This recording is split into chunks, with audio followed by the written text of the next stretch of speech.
서중석의 현대사 이야기 17권 파트 1. 16권에서는 박정희의 죽음 이후에 박정희가 키운 하나회를 중심으로 신군부 세력이 등장하고 민주화를 요구하는 광주에서 학살을 자행한 이야기를 살펴보았다. 17권에서는 전두환과 제5공화국의 이야기를 다룬다. 전두환과 오공잔혹사. 첫 번째 마당. 1980년 5월 27일 무력으로 광주항쟁을 짓밟은 전두환과 신군부가 권력 찬탈을 위해 국보위를 설치한다. 국보위는 국가보위비상대책위원회로 국보위를 설치하여 내각을 조종, 통제하고 강력히 독려하려는 목적으로 만든 기구이다. 국보위는 실질적으로 일종의 혁명평의회 비슷한 쿠데타 권력의 최고 기구였다. 국보위를 만드는 데 허화평 보안사 비서실장, 허삼수 보안사 인사처장, 이학봉 보안사 대공처장, 권정달 보안사 정보처장이 실무 작업을 맡았다. 국보위 발족 시기는 형식상으로 5월 31일이지만 실제로는 비상계엄 전국 확대 결정을 내린 5월 17일 직후부터 분과 활동이 부분적으로 이루어졌다. 국보위 명단을 보면 대통령 최규하가 위원장으로 들어가 있고 국무총리 서리 박충훈과 부총리, 몇몇 장관, 중앙정보부장 서리 전두환 등 군 순회급과 이너서클 핵심 인사들이 들어가 있다. 최규하나 장관 등이 들어가 있긴 했지만 실제로는 유명무실했다. 실질적인 국권 탈취 기구는 국보위 상임위원회였다. 상임위원회 위원장은 물론 전두환이었다. 전두환과 신군부는 국보위를 만들어서 무엇을 했느냐 하면 국보위가 발족하면서 국보위 상임위원회 사회정화분과위원회에서 6월 5일부터 구체적인 작업에 들어간 것이 공직자 숙정 작업이다. 이건 공직자를 대규모로 내쫓는 것인데 6, 7월 2달 동안 고위 공직자 232명 등 모두 5,490명을 숙정했다. 5,490명뿐만 아니라 국영기업체, 공기업, 금융기관, 정부 산하단체 임직원 3,111명도 숙정됐다. 여기에다 중앙정보부 직원 400여 명과 언론계, 교육계에서 숙정된 사람까지 합치면 1번지만 명을 넘어섰다고 한다. 언론계 숙청은 보안사 준위 이상재가 정보처장 권정달의 지시를 받아 명단을 작성했는데 계엄사의 언론 검열에 비협조적인 이들 기자들을 언론계 자체 정화 형식으로 언론계에서 추방하게 한 것을 가리킨다.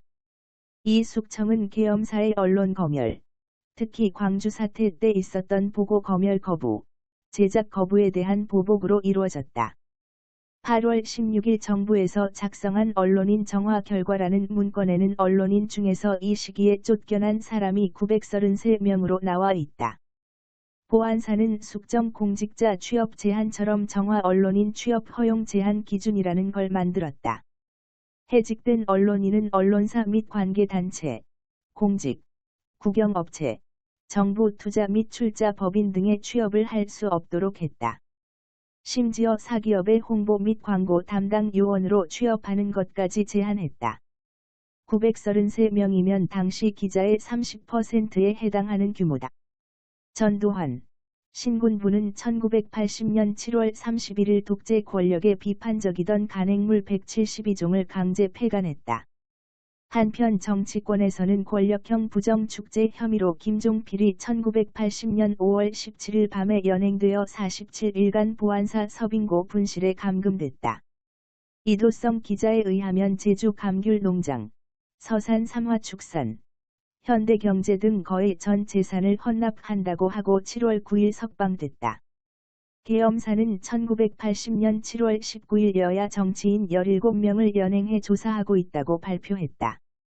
여기에는 전 내무부 장관 구자춘과 김현옥, 전 건설부 장관 고재일, 공화당 의원이었던 구태회, 김용태, 길전식, 신영식, 장영순, 현오봉 등 공화당에서 원내 총무, 사무총장 등을 맡으며 잘나가던 사람들뿐만 아니라 신민당에서 고위급에 있었던 사람들도 포함돼 있었다.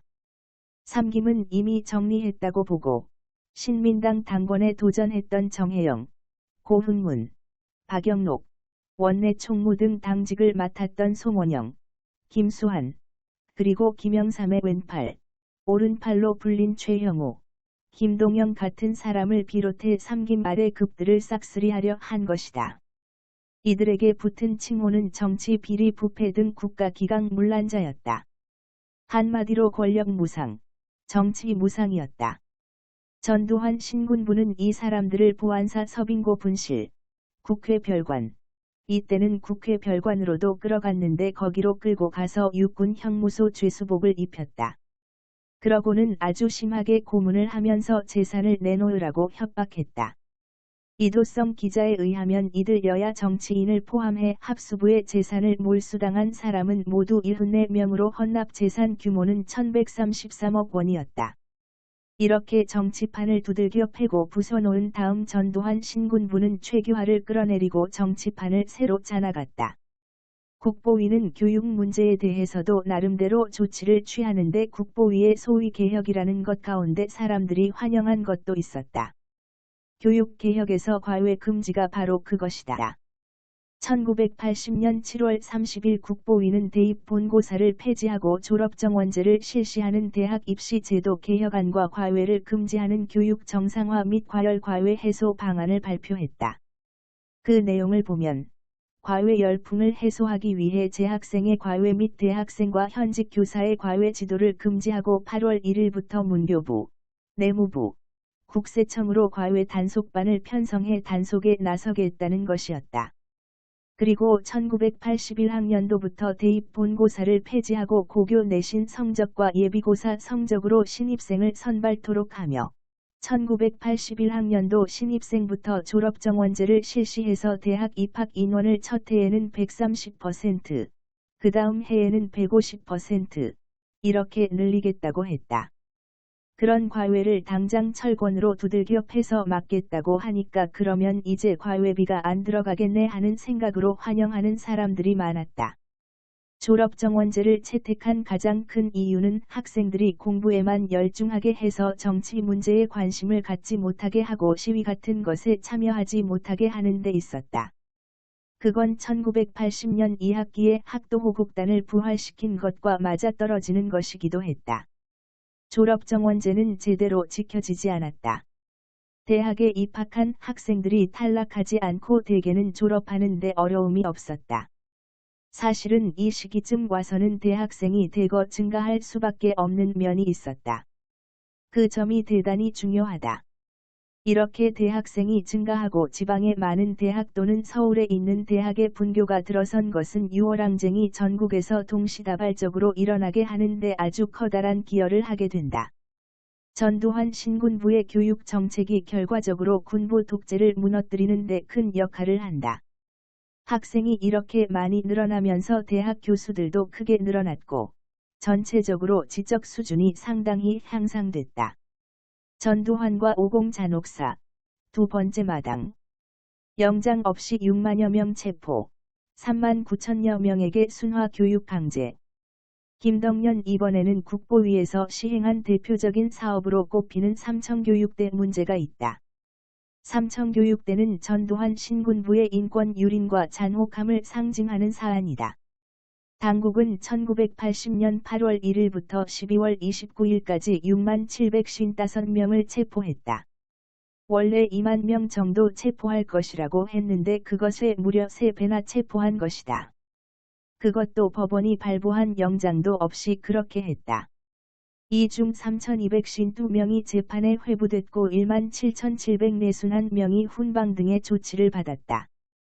이 사람들을 제외한 3만 9,742명이 1980년 8월 4일부터 1981년 1월 21일까지 11차에 걸쳐 전국 각지의 군부대에서 소위 순화교육이라는 걸 받았다. 이 순화교육을 받은 사람들을 삼청교육을 받은 사람이라고 하고, 그래서 순화교육과 관련된 사건을 삼청교육대 사건이라고 부른다. 국보위 상임위원장인 전두환의 재가를 얻어 이렇게 처리한 것이다. 전두환은 국민들에게 군부의 규율과 통제 정신을 받아들이게 함과 동시에 불황화, 전과자, 자신의 통치에 반발하는 자는 국민의 단합을 해치는 자로 응징하겠다는 뜻을 삼청교육을 통해 전달한 것이다. 광주에서 펼친 위력 과시 위주의 초강경 유혈 진압 작전과 삼청 교육을 통해 전두환은 자신의 권력의 출발을 알림과 동시에 어떠한 통치를 하겠다는 의사를 아주 분명하게 보여줬다. 삼청이라는 이름이 생긴 건 이걸 주관한 국보위 사회정화분과 위원회가 종로구 삼청동에 있었던 것과 관련 있다고 한다. 국보위 사회정화분과 위원회에서 소위 불량배 소탕 계획에 따라 전반적인 사항을 통제했는데 그 작업에 삼청계획이라는 이름을 붙이면서 삼청교육으로 불리게 됐다고 그런다. 국방부 과거사위원회에서 면담 조사를 받은 사람들은 일제 검거의 부당성을 호소했다. 서야무개는 출근 중 부산 동구청 보건소 앞 불심 검문에서 몸에 문신이 있다는 이유로 친구와 함께 연행됐다. 문화무개는 집 앞에 있는 해운대에 저녁에 바람을 쐰다고 나갔다가 일제 검거에 연행됐다. 체포된 사람들 중 순화교육이라는 걸 받은 39,742명도 대부분 폭력으로 분류된 사람들이다. 그런데 체포된 사람들을 보면 13번지세 소년에서 일흔대 노인까지 골고루 있었고 군장성, 언론인, 노조원, 대학생은 물론 중고등학생까지 포함돼 있었다. 순화교육은 남성만 받은 게 아니라 여성도 받았다. 윤락 여성이나 포주, 계주들이 주요 대상이라고 했는데 여기서도 할당 인원을 채우기 위해 마구잡이로 끌고 간 경우가 많았다. 삼청교육대에 끌려간 주요 표적 중 하나는 민주노조 운동가들이었다. 삼청교육대에 끌려간 사람들 가운데 상당수는 삼청교육을 받은 후에 또 보호-감호 처분을 받았다. 순화교육 자체가 정말 있을 수 없는 인권 유린이었는데 그것에 더해 보호-감호 처분까지 받은 것이다. 삼청교육 피해자들이 사회보호법의 대상이 된 것은 전두환 신군부에게는 아주 자연스러운 일이었다.